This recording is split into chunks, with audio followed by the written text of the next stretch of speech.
क्या होता है? Kind of loan taken by the joint stock company for long term. अभी हम क्या पढ़ रहे हैं? लॉन्ग टर्म पढ़ रहे हैं।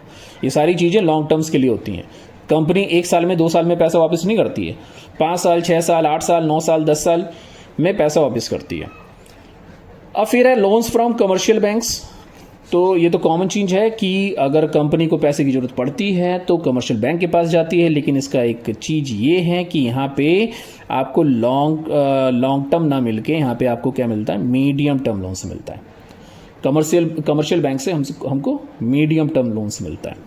ठीक, फिर है लास्ट आपका लोन्स फ्रॉम फिनेंशियल इंस्टीट्यूशंस। नाम ही पता चल रहा है, फिनेंशियल इंस्टीट्यूशंस यानी कि जो पैसा ही देती हैं, सिर्फ पैसा देती हैं। और किससे डील करती हैं? सिर्फ इंडस्ट्रीज और बिजनेस से डील करती हैं, हमसे डील नहीं करती हैं।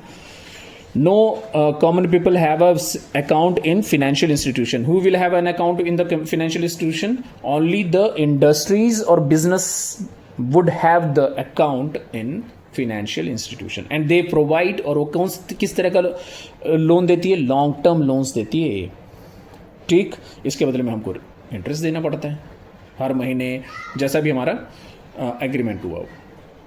तो ये सारी चीज़ें थी लॉन्ग टर्म फाइनेंस। मतलब यहाँ ये कौन कौन से सोर्सेज हैं जहाँ से हमको लॉन्ग टर्म फाइनेंस मिल जाता है? तो ये टोटल 6 सोर्सेज बताया गया है। और अब आते हैं शॉर्ट टर्म फाइनेंस में। शॉर्ट टर्म फाइनेंस के सोर्सेज क्या हैं? जिसमें हमको ज़्यादा पैसे की जरूरत नहीं होती है, थोड़े थोड़े पैसे की जरूरत होती है। कभी कभार हमको जरूरत पड़ जाती है, जॉइंट स्टॉक कंपनी को जरूरत पड़ जाती है।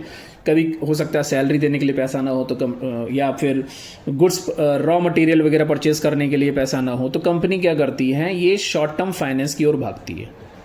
जैसे कि सबसे पहला क्या होता है? Public deposits. ठीक है, तो जॉइंट स्टॉक कंपनी पब्लिक से पैसा लेती है। ठीक है, ये शॉर्ट टर्म फाइनेंस में आता है। डायरेक्ट पब्लिक से पैसा लेती है तो पब्लिक को फ़ायदा ये होता है कि उसको इंटरेस्ट कमर्शियल बैंक से ज़्यादा मिलता है।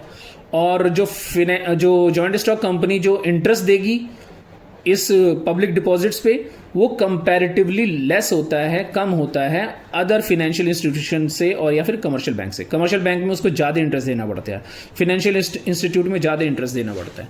अगर हम पब्लिक डिपॉजिट की बात करें तो जॉइंट स्टॉक कंपनी को कम इंटरेस्ट देना पड़ता है, तो कंपनी इसकी तरफ भागती है, पब्लिक डिपॉजिट्स की तरफ भागती है शॉर्ट टर्म कलेक्ट करने के लिए। नेक्स्ट है commercial banks. Commercial banks short term funds provide कराता है। अभी मैंने बताया मीडियम टर्म्स भी फंड्स प्रोवाइड कराता है, शॉर्ट टर्म फंड्स भी प्रोवाइड कराता है।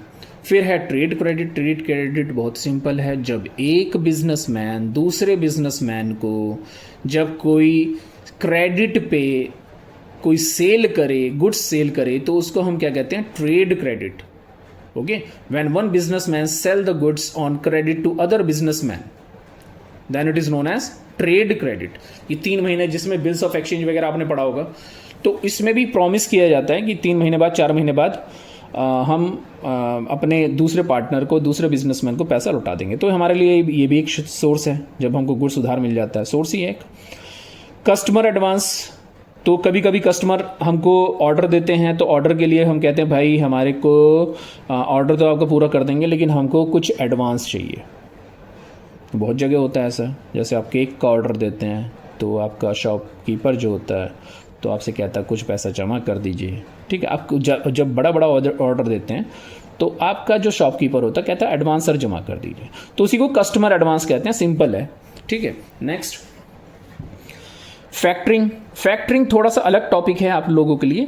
तो फैक्टरिंग में क्या होता है कि जब हम जब कभी यहाँ आते हैं, जैसे यहाँ पे आते हैं, जब भी हम कोई लॉन्ग टर्म्स लोन लेते हैं, ठीक है, ये लॉन्ग टर्म्स लोन लेते हैं, तो हम अपना फिक्स एसेट्स क्या करते हैं? मॉर्टगेज कर देते हैं। मॉर्टगेज मीन्स जिससे हम उधार ले रहे हैं उसको हम एज अ सिक्योरिटी जमा कर देते हैं, प्रॉपर्टी पेपर जमा कर देते हैं। ठीक है, कोई वैल्यूएबल एसेट्स उसके पास रख देते हैं जिससे वो हमको लोन दे सके, एज अ सिक्योरिटी जमा करते हैं, ताकि उसको भरोसा हो जाए कि हाँ भाई अगर मेरा पैसा नहीं मिलेगा तो मैं पर्टिकुलर प्रॉपर्टी पेपर मेरे पास ही है, मैं प्रॉपर्टी को बेच दूंगा और पैसा कहीं रिकवर कर लूँगा। तो ये एश्योर हो जाते हैं मनी लेंडर जो हमको पैसा देते हैं। वैसे ही अगर हमको शॉर्ट टर्म फंड्स चाहिए तो शॉर्ट टर्म फंड्स के लिए तुम अब प्रॉपर्टी पेपर वगैरह नहीं रखते हैं, इसके लिए हम क्या करते हैं? करंट एसेट्स मनी लेंडर को हम मॉर्टगेज कर देते हैं। करंट एसेट्स में क्या होता है, जिसको हम कहते हैं ट्रेड रिसीवेबल। पर्टिकुलरली ये किसके बारे में बात कर रहा है, ट्रेड रिसीवेबल। और ट्रेड रिसीवेबल में क्या चीज़ें होती हैं, दो चीज़ें होती हैं, अकाउंट्स में भी पढ़ा होगा आप लोगों ने।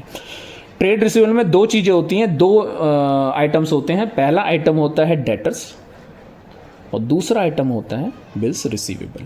जब आप डेटर्स और बिल्स रिसीवेबल अपने मनी लेंडर को जमा कर देते हैं एज अ सिक्योरिटी, तो उसके बदले में आपको उधार दे देता है। या फिर आप इसको जमा नहीं करते हैं, आप इसको बेच देते हैं। कहने का मतलब अभी हम आगे पढ़ेंगे, आउटराइट सेल कहते हैं उसको। हम उठा के इसको बेच देते हैं। बेच देते हैं मतलब जैसे मान लो अगर हमको ट्रेड रिसीवेबल से 1 लाख रुपीज़ हमको मिलना है, ट्रेड रिसीवेबल की जो वैल्यू है टोटल 1 लाख रुपए है, ठीक है, हमारे बैलेंस शीट में।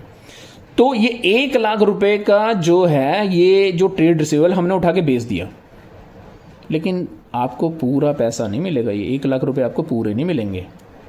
आपको जो पैसा देगा ना, तो इसके बदले में आपको 60% देगा। कितना देगा, 60% देगा, यानी कि 60,000 रुपये देगा। 60,000 rupees he will provide you, not total amount, not 1 lakh, lower than the face value. ये हमने डिस्काउंटिंग ऑफ बिल में भी पढ़ा होगा। डिस्काउंटिंग ऑफ बिल में भी ऐसे ही होता है, ठीक है। जब बैंक आपका बिल्स ऑफ एक्सचेंज रख लेती है, तो उसके बदले में आपको कैश दे देती है, आपका बिल बैंक के पास जमा हो जाता है, तो आपको डिस्काउंटिंग ऑफ बिल कहते हैं उसको। Lower than the face value आपको पैसा दे देती है। 10,000 का बिल है तो 9,000 उठा के आपको दे देगी। तो बाकी कमाई कितनी उसकी, 1,000 की कमाई। तो यहाँ पे भी वही है, हम अब बैंक को तो नहीं दे रहे हैं, लेकिन फैक्टर को देते हैं। जो हमको पैसा देता है उसको फैक्टर कहते हैं। क्या कहते हैं, factor. One who gives the loan to us on the mortgage or outright sale of the trade receivable, then it is known as, the person is known as factor। और टोटल प्रोसेस को हम क्या कहते हैं, factoring, ठीक। अगला है 6th inter corporate deposits. Inter corporate deposits क्या होता है, इंटर कॉर्पोरेट मतलब इंटर का मतलब ये हो गया आपस में। इसका मतलब क्या हो गया, आपस में। जब आपस में 2-3 कंपनियां, 3 कंपनियां, बहुत सारी कंपनियां आपस में ही लेन देन करें, उधार दें, ठीक है, छोटे समय के लिए, 3 महीने के लिए, 4 मंथ्स के लिए, 5 मंथ्स के लिए ऐसे उधार दें, तो उसको क्या कहते हैं, इंटर कॉर्पोरेट डिपॉजिट्स। जब वो डिपॉजिट्स देती हैं, जब उनके पास सरप्लस अमाउंट होता है अपने पास, किसी कंपनी के पास सरप्लस अमाउंट है, तो क्या करती हैं, दूसरे कंपनी को अगर उसको जरूरत पड़ेगी, वो मांग रहा है, तो उसको दे देती है, ठीक है। इसके क्या फ़ायदे हैं, क्या नुकसान है, वो सब इस चैप्टर में पढ़ेंगे हम, ठीक। और इंस्टॉलमेंट क्या होता है, इंस्टॉलमेंट क्रेडिट, ये पूरा कॉमन टॉपिक है। इंस्टॉलमेंट क्रेडिट, जब आप कोई सामान खरीदते हैं और आप उसका पेमेंट, ठीक है, आप डेफर्ड तरीके से छोटे छोटे अमाउंट में देते हैं, इंस्टॉलमेंट में देते हैं, तो उसको क्या कहते हैं, इंस्टॉलमेंट क्रेडिट। तो ये भी आपका एक शॉर्ट टर्म फाइनेंस का सोर्स है, ठीक। Okay, now I am going to start the chapter.